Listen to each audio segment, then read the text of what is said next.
I want to welcome you to learn from people who lived it. We are on location today in perhaps one of the coolest buildings that I've ever had the pleasure to be inside. And I'll take a couple of pictures. We'll post them up online because you have to see what's happening here. But I'm real excited about this conversation we're getting ready to have with John Shufeldt. He's what you call a lifelong learner, as evidenced by his many degrees from Drake and University of Health Sciences, the Chicago Medical School, and Arizona State University. In '93, this guy founded NextCare, which grew from a single location to 58 clinics and $100 million in revenue. He continues to practice emergency medicine at St. Joe's. He's written books, and he's a member of the Phoenix Police SWAT team. So, John, I want to welcome you to our podcast. And the question that I'm going to ask you right away is this. When you're at a party and people say, "What do you do for a living?" what the hell do you say? I say have a lot of fun. Yeah, you certainly have your hands in just about everything. So first up, welcome. Thank you for being a part of this. Pleasure, Matthew. Thank you. So tell me about this building we're in before we even jump into our conversation, because when you walk in here, there's an airplane, there's a helicopter, there's another airplane. It's a huge building, big industrial beams. You've got furniture that's made out of aviation parts. Where did all this come to be, and how did you get here? So purely by luck. And my son-in-law saw this building being built. It was for lease, and went back and forth on a lease a little bit. And finally I said to the guy who owns it, who's a wonderful guy, and said, look, I'm not just leasing's going to work out, but if you ever want to sell it, I'd be really interested. About a month goes by, and he calls me up and he said, okay, I think I want to sell it. And it was a few months really before COVID hit, and struck a deal and moved in and never looked back. We built out the upstairs. And it was really purely a hangar before. Now it's become kind of hangar office. Yeah, it's a great space. And the coolest part for you is that when you want to go to work, you just take the helicopter to wherever you're going. Yeah, it's super easy. Like this, man. This is incredible. I love that. So you've done a lot of things in your life. You got the SWAT team. You got all the degrees. You created this series in 2013 called the Outlier Leadership Series. And I know you're really passionate about resiliency, tolerance, equanimity. So as a guy who has performed at a really high level, because it does take an enormous amount of focus to get all of those things done that you have, is there a common thread that you've noticed in your life, John? It's this. It's that I think most people, myself included, perform at about 30% of what they're capable of. And, there's that Socrates quote, a wise man knows he knows nothing. I'm reminded of that every day because people say, like, God, how do you not know this? And so, for me, that was kind of my quest for lifelong learning. It's what keeps me jumping out of bed in the morning and excited to do different things. It's a chance to learn something new. Are you done getting degrees at this stage? I don't know if I'm done. I just finished a program and a certificate in entrepreneurship and innovation. And so probably no. I mean, I do a lot of learning without the degrees. But there's a few more things I want to do. I want to go to chef school. So that's definitely on my it's definitely on my radar. That's a great skill, especially later in life. I think that's a great use. I love to cook. There's this quote that I really love that says, knowing gets in the way of learning. And it's really powerful because there's so many of us who think we know it all. And you're in what we call the growth mindset, right? There's the fix, the growth. You're in that growth mindset if you're going after all this new information. So how do you help your friends? Like they come to you and like, John, I don't get how you do it all, man. Do you have a secret recipe? Do you have a motivational something that you hang on to that you deliver that says, here's how you switch from being, I know it all, to I want to learn something? So I don't know where this started for me, but there was a key moment that I remember. And I was a resident in emergency medicine, and I remember taking care of this guy, and I think he was on hospice, and he was probably in his 70s, and he was dying, and he knew it, and nobody was going to do anything about it. I mean, he was just unfortunately at the end of his life. And I remember looking at him, and he was laying in this bed, and he had this look on his face, and it was this look of just profound sadness. And I started thinking of it and calling it the if only look. And it was if only I had, and then fill in whatever blank you want. And, there's this quote, it was attributed to Hunter S. Thompson. Basically, life's not to show up at your funeral well-dressed and well-groomed. It's a slide in sideways, totally worn out, beat the hell, yelling, holy shit, what a ride. Right. And I thought, there is no way in hell I'm going to be laying on my deathbed with that look on my face. I'm going to be sliding in sideways, totally beat the crap. yelling, "Holy shit, what a ride." See, I like this mentality, and I don't know how much you know about me, but I just walked away from a 27-year radio career, and it was that same thing where I just felt like my life wasn't mine anymore. I didn't wake up with my kids in the morning. I didn't go to bed with them at night. I was just existing with my family, and I just thought, man, there's got to be. I see other people, they're doing it. Why can't I do it? Yeah, the aha moment. Yeah, and so I flipped the switch, and I said, okay, I'm done pretending like I know it all. Just let me. Now, how much of this do you do? Do you try to stay pretty wide open and let things come to you? Are you somebody who tries to control your situation and really influence it? That's a great. I've never been asked that question. That's a great question. So, as an emergency medicine physician and a pilot, we are and I'm about as far from a micromanager as you can get. But as far as being in control of a situation, particularly if it's involving, life and death or something that's high risk, totally I want to be in control. But other than those areas, I'm pretty open to pretty much anything, at least hearing about things. So I'm would be the antithesis of a control freak, unless it's, critical medicine or critical piloting. Okay, so in your own life, you're trying to manufacture a set of circumstances, that's safe to say. A lot of times, yeah. So if I'm starting a new business, I know there's an outcome I want to achieve. There's a project, or there's some impact I want to make, and I try to figure out how to get there. And I usually make a ton of mistakes along the way, but ultimately I'll get there, and it'll fail, like a lot of them do, or some of them are, a couple are successful. How do you? You mentioned you have kids. How did you instruct your boys that failure was going to be part of the recipe for success? So my son and both my kids are total rock stars, and I always tell them they're the kids I wanted to be now the adults I wanted to be at their age as well. But when I told them as kids, they're the kids I want to be at their age, and I would say to them, I expect you to make mistakes. In fact, I want you to, because if you make mistakes, we can work through them together, and you can learn how to recover. The only thing I'd ask you is that you keep me in the loop early, because it's easy to defend when I know what I'm defending, hard to defend when somebody else surprised me with it. But I would encourage them to make mistakes. And, when I was an RA in college, which is you're in charge of a residence hall, and then I was a residence hall director, and I would see these people come into my room. It was always about end of October, and they'd be freaking out. And they'd be like, oh my God, I've gained 10 pounds. I broke up with my boyfriend or girlfriend. I've got a B in a class. And they would totally be losing it. And I look at them, I go, are you kidding me? Like, dude, I got barely past high school. I've been a screw up my entire life. Like, this is knocking you off the rails. And I started calling them the fragile perfects. And I think what I tried to make sure that my kids weren't were the fragile perfects. It was like, go out, screw up, I'm here for you. That's a great way to approach it. And you're right, that is the mindset. They're so worried about it all looking right that they almost get paralyzed by that fear, right? Totally. I want to ask you about leadership from the standpoint of dealing with people. You've grown a number of companies, which takes a lot of work. It takes a lot of foresight. There's always growing pains. What's your strategies for getting through some of those growing pains, i.e. communication, not being on the same page, those types of things? I mean, so first off, it's hiring. And right hiring involves, for me, it's mostly culture. Like, by the time I interview somebody, they've already passed all the interviews and all the tests that if they're competent and capable. So I hire for culture. Cool. And if you get the culture right, then pretty much everything else works. Even if they're not the most competent or the most capable, if they have their hearts in the right place and they fit our culture, then everything can work. And then I expect you to make mistakes. I expect you to push the envelope. I'm absolutely here to support you. I'm here when you need me, but I'm not going to be hovering over you, because if I have to hover over you and micromanage you, you're the wrong fit, because I'm not a micromanager. Yeah. And so, again, I've made every mistake in the book, so you almost can't surprise me.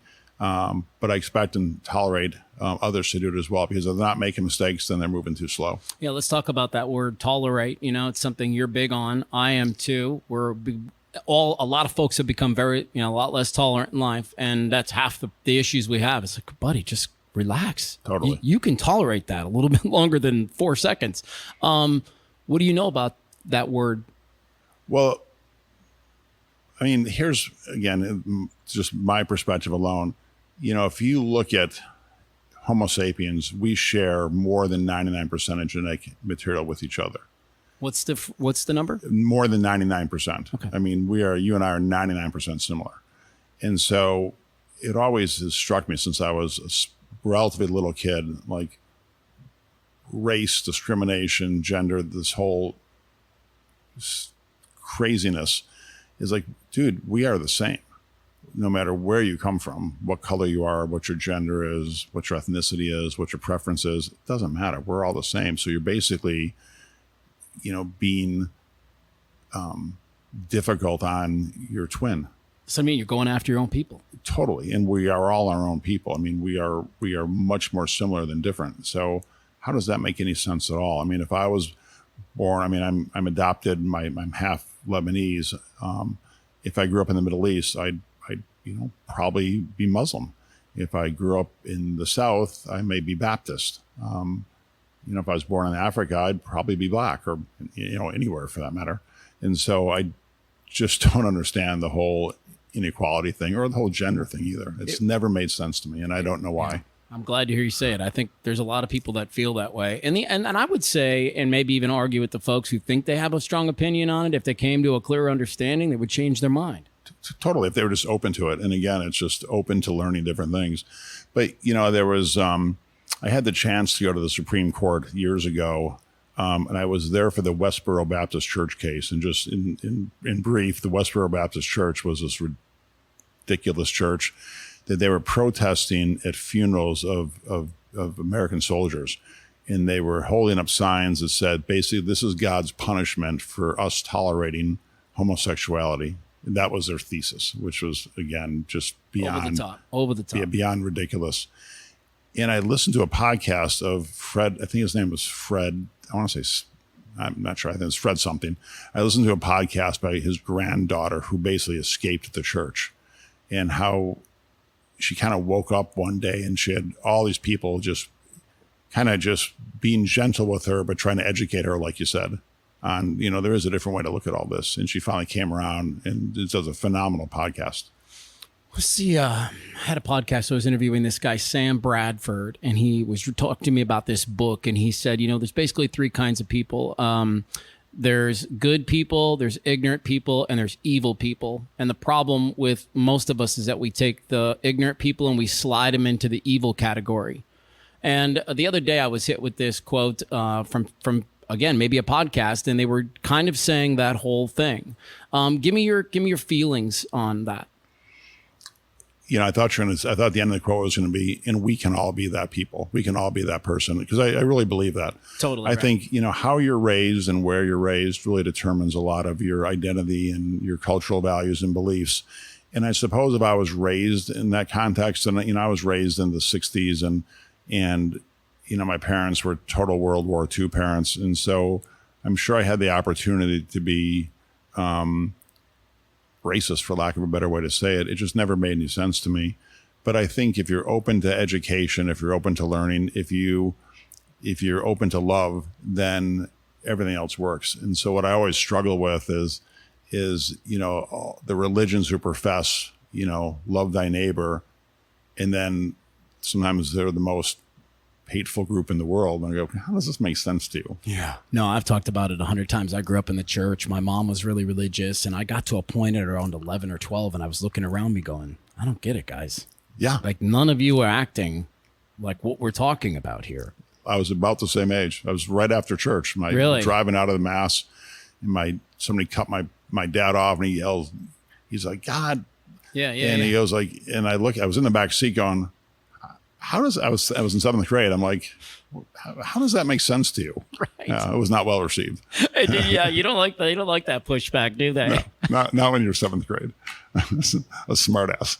So did you kind of jump on a spiritual road of discovery for yourself after that? Because I certainly did. I mean, we'd kind of stopped going to church. I became what I would call a bedside Buddhist. I'd started learning some of that. I actually started training under a Geshe-la for about 6 years, and got into what's it called? Anyways, one of the lineages of the Buddhism. And it was interesting to me. It opened up my world to more.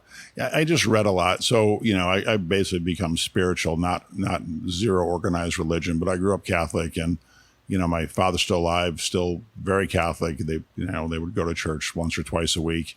And it stopped making sense to me, because I do remember a time where the priest said, basically, the message that I thought he would say was love thy neighbor as long as they're not black or gay. Oh, man. And I remember walking out of there going, it'd be hard to imagine someone would say that, but that's what I took out of this when I left. And I'm like, okay, I'm out. This is ridiculous. This doesn't make any sense to me. Yeah. I want to talk about your skill set here, which is helping people kind of get beyond their limits. You talk about that on your website, right? And so, what does that look like? What does that mean for the person who's looking to take it to the next level? Because many people are sitting on the edge of their seat going, feels like there should be something more here. How do you help people get above and achieve that? I mean, for me, it was just, it's actually pretty simple. It was just reading. So first off, I read a lot.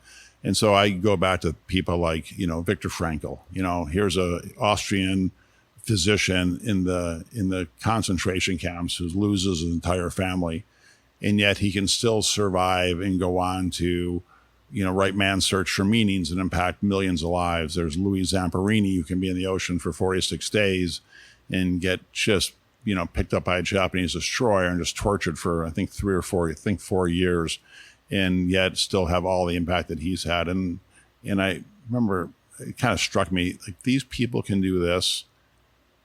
The worst thing that will happen to me is literally a millionth of what these people went through. Like, how can I ever complain? And how can I ever not try to achieve what they've achieved? Because I don't have any of the hardships they've had. Okay. Most of my patients that I see in the emergency department, my worst day is 100 times better than their best day. Like, how can you not find gratitude in that and think, geez, what am I ever complaining about? This is ridiculous. Yeah, so let's talk about that, because my theory is that when we compare our pain to other people, that's a little bit dangerous. I ultimately feel as though the most useful that is to offer perspective, and that's what it gives you, it sounds like. Totally. Right? Yeah.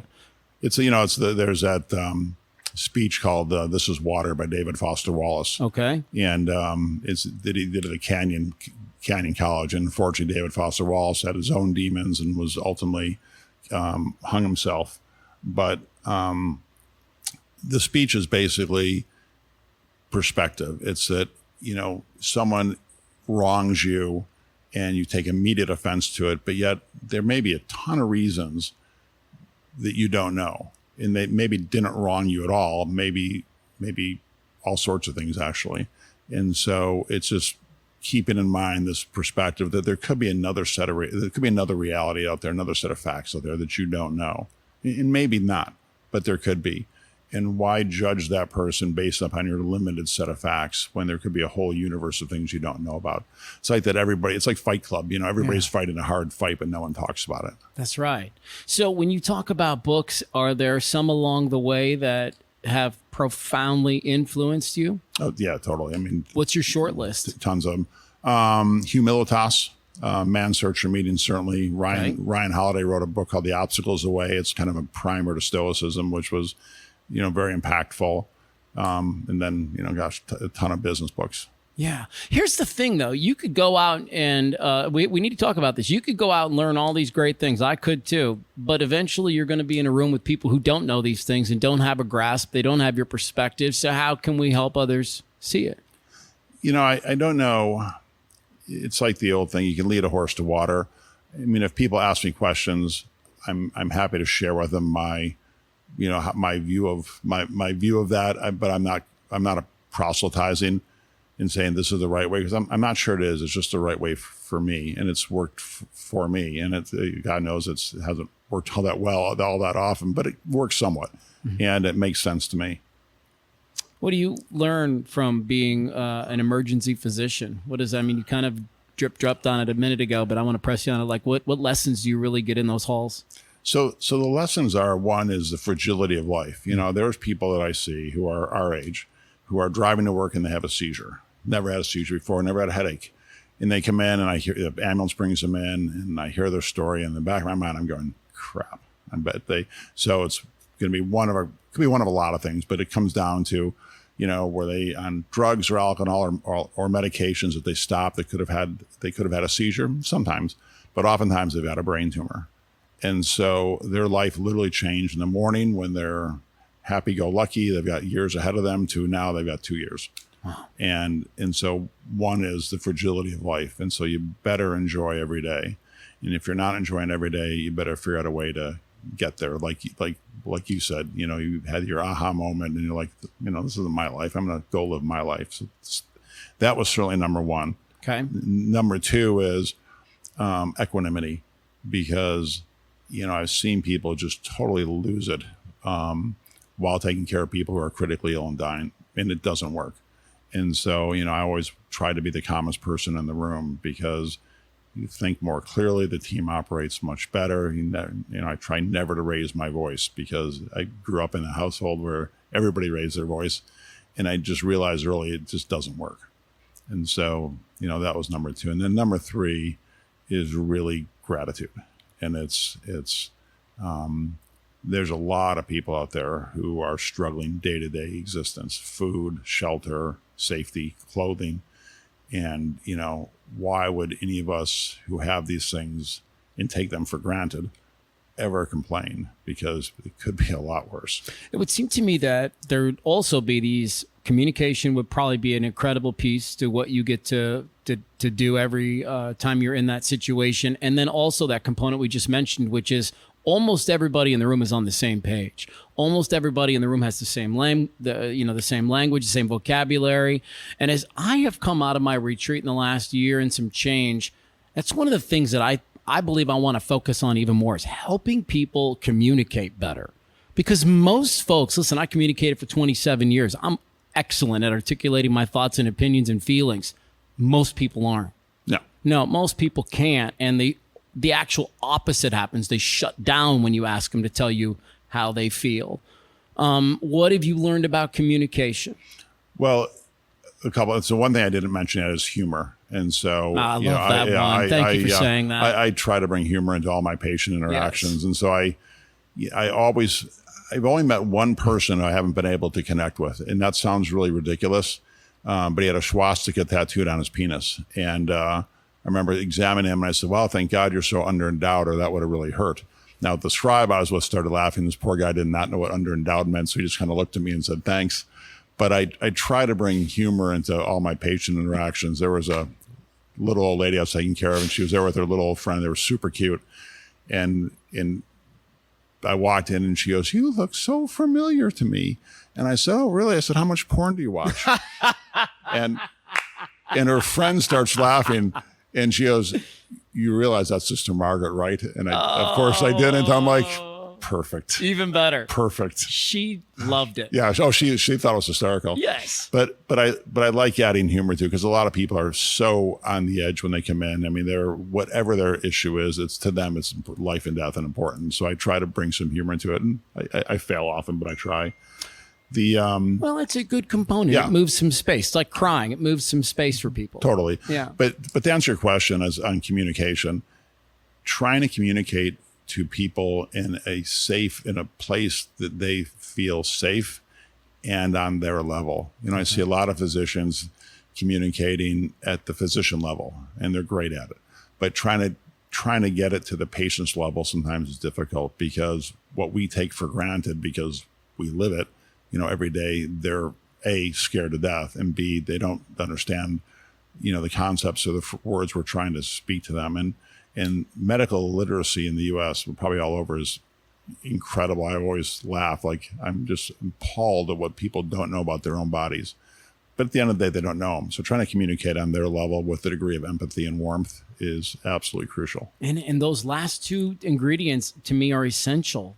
Yeah. They really are, because to me, that's what, I work with some people who we'll call rough around the edges. Yeah. And that's my rub with them. It's like, guys, you don't have to be so antagonistic all the time. Yeah. You can tell me what you need without telling me how you feel. Yeah, exactly. Life's hard enough as it is. Right. And I can't imagine being, what you've done for 27 years and all the people you've interviewed and how you've had to change your style for the person you're interviewing, or it probably wouldn't work. Yeah, you just kind of you ride the wave. Yeah. And that, to me, is the best part of the journey. Yeah. Whether you're talking to Barack Obama or you're talking to John Shufeldt, it's like, what are we doing? This is great. And everything's different and everything lends itself to learning more. My wife's got some Cherokee Indian blood in her family, which is why I think I noticed that you have a couple of projects that involve that community. Right. So why is that important to you? Where was the tug there to get into that work? So it's interesting. So this was, I won't say late in life, because I think I'm going to live to 130, but it was towards the, the last third of my career. So I was somebody, guy I've known forever, worked at NextCare with me. I worked for him at a helicopter rescue company. And he said, hey, they're looking for a chief medical officer up on this reservation in San Carlos. And, are you interested? I've been a chief medical officer before, but never on a reservation hospital. And I said, sure, I'll be happy to talk to him. It sounds kind of cool. So I flew up there and met them all and started off as their chief medical officer. Then the emergency department was kind of a disaster. So I ended up taking that over and starting this business called Tribal Health, which became Tribal Health. And I just fell in love with the place. The people, the patients, the energy. I mean, I was all in. And what I realized is, San Carlos is 90 minutes from Phoenix. It's about, 40 minutes by air, but it's 90 miles. And, there's a guy I took care of up there who came in, this big, heavy, sick guy, he's 400 pounds, and he was really struggling to breathe. And I ended up having to intubate him, and he was so big, we put him on a Black Hawk helicopter, flew him down to Tucson, comes back up like 2 weeks later, and I'm harassing him. I go, dude, what happened to you? Why were you so sick? What happened? He said, oh, I don't know. He's this really sweet guy. And I said, well, you have sleep apnea, right? And he goes, yeah. I said, does your machine not work? He's like, no, I think it works. I said, does a mask not fit? Because I said, we can get you a new mask, or you can get you any parts. What happened? What can we do for you? He goes, well, I don't have electricity. And that was my wake up moment of, this is pathetic. How anywhere in the U.S., frankly, can we allow this to occur where people don't have running water, they don't have clean water, they don't have electricity? And so then we started going up to the Great Plains area, and it was the same sort of thing. I see these wonderful people who are just existing.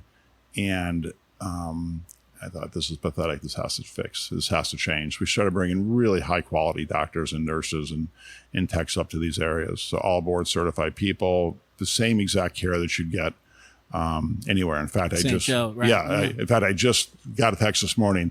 Hey, we had a patient with a STEMI, which is a heart attack at this hospital in the Great Plains, middle of nowhere.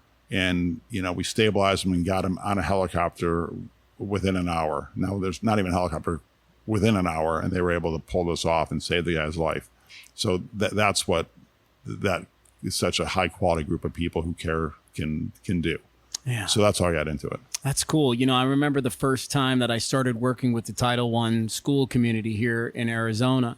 And there was two stories really that tugged at my heartstrings big. One was the friend who had pulled me in shared the story. The moment she got into the project, she brought it was like Thanksgiving, and she brought a couple of turkeys to the school, and she was like, here, give these to some of the families that, might not have a Thanksgiving dinner. And they looked at it and they were like, most of these kids here don't even have a kitchen. Yeah. They don't have an oven. They can't even make the turkey. Okay, so that's kind of to your point about the water. And the other story that really got my attention was these set of twins who came to school, and the girl came Monday, he came Tuesday, she came Wednesday, he came Thursday, and then they would flip this thing. And finally, the security guard at the school said, why do you guys keep coming every other day? And the little girl said, because we only have one pair of shoes. Oh. I thought, oh my God, that's real. That's real for people. Yeah. And that's why I came back to I literally step on my feet if I ever complain about something, because the barriers that some people have just to get to school, just to wake up in the morning and exist day to day are unbelievable. Yeah. And we really do. It's a great chance at perspective, but then it's also a chance to maybe reach in and do something about it. Yeah, totally. To influence the situation a little bit. What scares people, from your opinion, to get involved? Does it get too close to them? I think it's the unknown. And I also think people just realize the sadness that folks have, and they don't want to see it. Sometimes it's the ignorance is bliss. Yeah. They'd much rather be ignorant, because sometimes it's just too painful to watch. I want to read a quote here that you have on your website. I love it. Says, to laugh often and much, Yes. to win the respect of intelligent people and the affection of children, to earn the appreciation of honest critics and endure the betrayal of false friends, to appreciate beauty, to find beauty in others, to leave the world a bit better, whether by a healthy child, a garden patch, or a redeemed social condition, to know that one life has breathed easier because you lived here. This is to have succeeded. That's a quote from Ralph Waldo Emerson. Right. I had never seen that before, but I am tethered to that quote for the rest of my life now. Yeah, I love that quote. It's, it's often just the small things that make a huge impact in people's smile. life. Yeah. And it's just, there are people that 15, 20, 30 years ago would search me out and say, hey, you did, and I have no memory of it. You did X for me then. And it really helped because there was a pebble in the pond effect. When after I finished college, I went back and I called up a few of the professors that I had and said, I know you probably don't remember this or me, but you did something for me and it really made a huge difference in my life. So thank you for it. And they were super gracious about it. But it did feel like that pebble in the pond effect. And sometimes, again, like you said, a smile is all it takes. Yeah. I like the two words, lean in. Yeah. That's what I encourage everybody to do now. Just lean in a little further. Ask one more question. Maybe there's something you can do that's so easy. Most of the things that I have done for people, they have viewed them as these gigantic things. They were tiny. It was like I would send an email to somebody. Yeah. Or I would make a phone call on somebody's behalf. That's monumental in some people's lives because for the first time, maybe they feel like they've got support. Right? Maybe they feel like, oh my God, somebody's got my back. And that's how we get people to the next level. At least that's my opinion, right? They have to get a little bit of wind in their sails. Right. And it's all it takes, first step. Yeah. Unless they're extremely confident people who were raised by incredible parents who did most of the things right, it's still impossible to meet every child's needs along the way. And so I want to ask you about something you mentioned earlier, which is the fact that you were adopted. Certainly that comes with a set of stuff, right? And a set of life experiences. I'm guessing at some point in your life, you wrestled with some of the circumstance, made peace with some of the circumstance, and moved on from some of the circumstance. Would you mind walking me through that a little bit? Yeah, I mean, it's actually still literally playing out to this day, and I won't go into super detail. Yeah. But very recently, through 23andMe, a half-sister contacted me, who I never knew existed, nor did she know that I existed. And so I knew who my birth mother was. She knew our birth mother as well. Neither of us knew that each other one existed, nor did anybody in this woman's family, my birth mother's family. So that's been a real blessing. And because of her, now I got to talk to some cousins and said, hey, here's what I know about my birth father. Can you ask your mom, who's still alive, my birth mother's sister, who my birth father might be? And so she came back, a day later. Oh yeah, here's who your birth father is. And I've been in contact with his family. In the intersections that we have had with I've had with this entire group, we went to the same college, we were there at the same time. I actually think I remember my my biological sister in school. An uncle of mine was at Drake the same time I was. I went to a party with him about 10 years ago, had no idea who it was at the time. And so it's all this weird, I went to college at Drake not knowing my birth parents were from Des Moines. I mean, just all these weird sort of twists that I was always so close to being there, but never there. Did that bother you as a kid? Like, or you were the kind of adopted child who felt like you didn't belong or didn't feel like you had a sense of community or place? Or did the people that bring you in do a killer job at that? No, they did a great job. I mean, I've always known I was adopted, but they did a great job at that. So I was never, I always said I was I was the uncola. My sister was a cola because she was not adopted. And, but no, I never felt like I was out of place. But I have always thought, and there's a syndrome, and I think somebody called it the Hamilton syndrome. Talk to me. And they said, the people that I know that they talked about were Springsteen and Bono, and it's people with, abandoned or abandoned at birth or absent parents or father abandons them, they always feel like they've got something to prove. And then if you know anything about Hamilton, definitely the same way. And so, and not that I compare myself to those three by any stretch, but I kind of get that sense that, I probably always felt like I had something to prove. Yeah, I do a lot of work with Arizona foster kids, and we specifically work with the ones that are like 18 to 22. They've aged out of the foster system, and then this is the sense that I get. There's just a little bit of a lostness there, and I'm just trying to connect their life, or at least give them some tools to connect their life so that they can feel like they're on solid ground. Yeah, and it's it's one of those things, you can make it a crutch or you can use it to your advantage, and probably could have gone either way. And, fortunately, I, use it in some respects to my advantage. Circumstances really dictate how we're going to get to where we want to go. So how do you do a good job of surrounding yourself with the right people? One of the things that I've been working on is the mental health challenges in tribal lands, because, and I always say this, people, alcoholism is a huge issue. Drug addiction is a huge issue. And these, people come in, and I said, a lot of times they're apologetic. Like, I'm sorry, here I am again drunk. I'm like, dude, don't apologize. I go, if I lived in your circumstances, I'd be far drunker. Yep. Yeah, I say that all the time too. I'd be in a lot more drugs than you are. And the challenge is that there's no way for them to get out of those circumstances. It's not like they can just move and get out of them. So they're constantly with the same group of people who are the same group of people that are all doing the same things for the exact same reasons.